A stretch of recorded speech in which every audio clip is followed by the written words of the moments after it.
I'll now go through the weekly maintenance check for the pneumatic stunner. Firstly, you need to have your toolkit handy.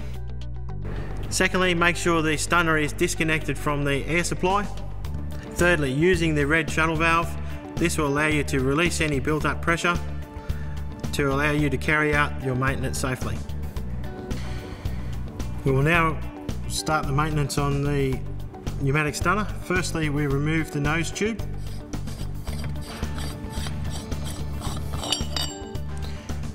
What we need to inspect is the thread, making sure it's not damaged or the tube is bell mouthing. It can be replaced. If it bell mouths too much, it can damage the mating part on the nose piece.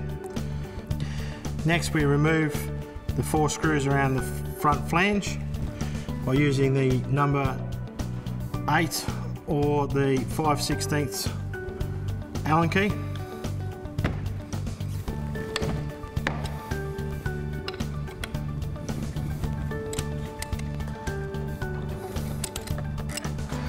We need to inspect the screws and the split washers to make sure that they're in good condition. These can stretch, but they also can be replaced. This assembly can now be removed very carefully as one piece.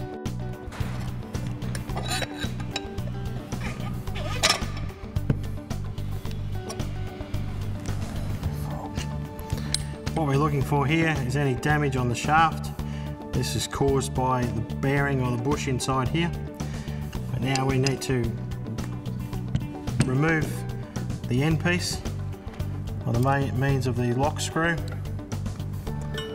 and the 19mm spanner.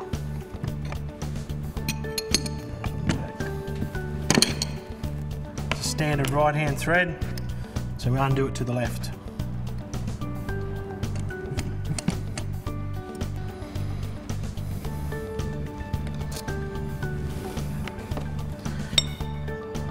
The concussion head, it is a left hand thread, so it has to be removed to the right.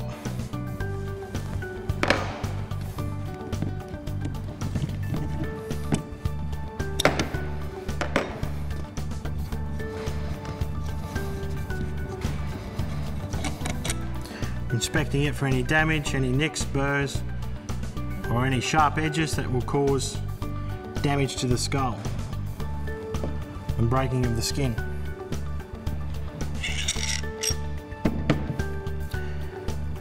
Now the shaft is removed from the nose piece. We can remove the bumper and the outer sleeve. This outer ring keeps the shape of the bumper and assists with the help of its compressing and staying in shape. What we're looking for is any splits around this surface, splits between the segments, and having the piece actually open up. The ring has the large ring to the large size, and that's how it slides on. It's very simple. We also, on this end, is the piston and the O-rings and the rear bumper. This rear bumper protects the valve inside as it returns. It has a cushioning effect in the valve. To remove the O-rings, it's simple as pinching them up and just rolling them out of this groove one at a time. What we're looking for with the O-rings is any nicks, cuts, or flattening of the surface here, and you need to replace them if they have any form of damage.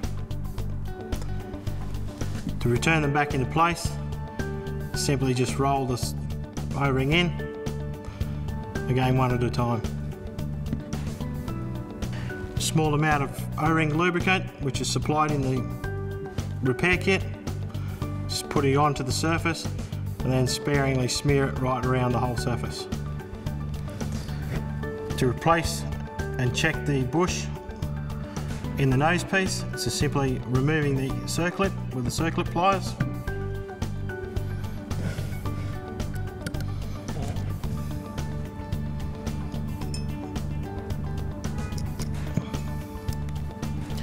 circlip has a sharp edge. This needs to be to the top, and a slightly radiused edge which needs to go to the bottom. The bush should be able to be just removed very simply. It should not be jammed in or stuck. This would mean that it has been damaged in some way, has a burr on it. It needs to be replaced if that happens. And this allows the shaft of the penetrator to slide backwards and forth. If there's any burrs or damage on here, you will get scratching and damage to the shaft, and that will require it to be replaced. We have 3 little holes here. They will block with material from the bumper. They need to be cleaned with a small piece of wire or a small Allen key out of the kit. It's just a matter of cleaning those tubes, those little holes. That allows air to escape from the cylinder when the piston comes forward and allows maximum effectiveness of the stun. If they block up, it will slow the piston down, it will slow the stunner down. It's just as simple of placing it back in, placing the circlip back in, as followed, sharp edge to the top, and carefully placing it into position, and that should allow you to spin freely the circlip, and the bush should have free play and movement as well.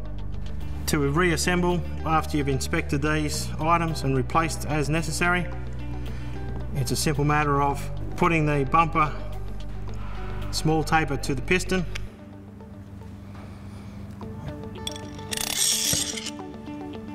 through the bush, locating the concussion head,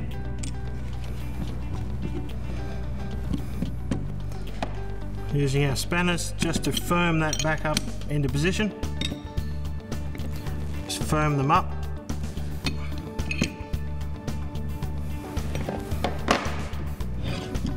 The locking screw with the Allen key.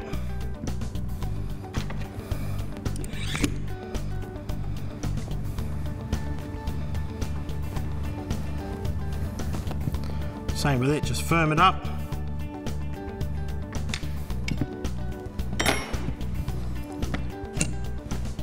Make sure that the cylinder is clean of any water or excess oil by using a cloth or a paper towel.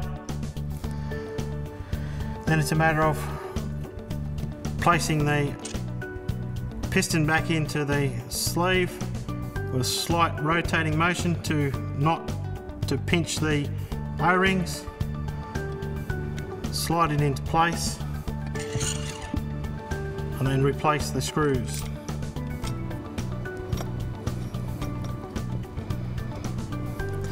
Then to put the 2 holes at the bottom, the 3 holes at the top.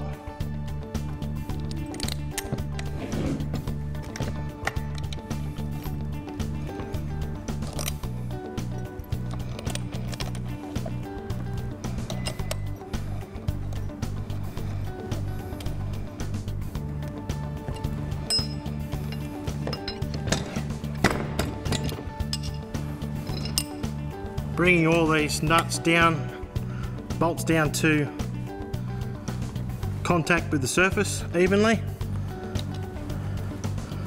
Once the bolts are seated, it's a matter of then firming them up by hand, approximately 1/4 of a turn in a diagonal fashion. A bolt diagonally across and so forth. This will bring down this plate as even as possible to prevent the O-ring underneath from being tightened up unevenly and having air escape in one particular spot. So it's only a matter of hand tight, as strong as you can put it, about 1/4 of a turn from when it comes in contact and tight. Once you've reassembled the stunner, It's a case of checking whether the piston will hold its position. If it falls away, then even though the O-rings have passed a visual inspection, they may be still worn and need to be replaced. It's a matter of disassembling the system again, rolling off the 2 O-rings, replacing them, re-lubricating them, reassembling them and retesting to make sure that the piston will hold in its position and won't keep falling away.